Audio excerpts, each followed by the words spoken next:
Cutelurisse catai allassare, adesso tocca a noi. Siamo noi con l'ama allassare.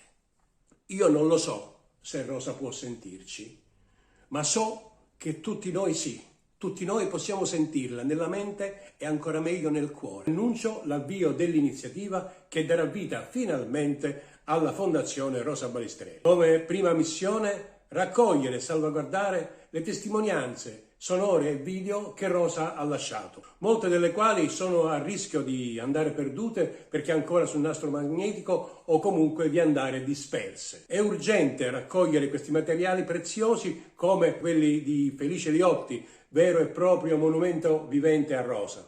Questa sarà la nostra priorità. Solo successivamente organizzeremo eventi per ricordarla, concerti, iniziative. Porto avanti questo progetto affiancando Angela Torregrossa, unica figlia e unica erede di Rosa Balistreri. In questa impresa titanica, che io definirei impresa troppo well, veramente troppo, ci dà voce, supporto e conforto il Made in Sicily, magnifica realtà a tutela, difesa e rappresentanza della Sicilia migliore. È sicuramente opportuno che in questo caso questo fondo venga messo insieme e messo a disposizione da centinaia e centinaia di siciliani e di non siciliani che hanno Rosa nel cuore.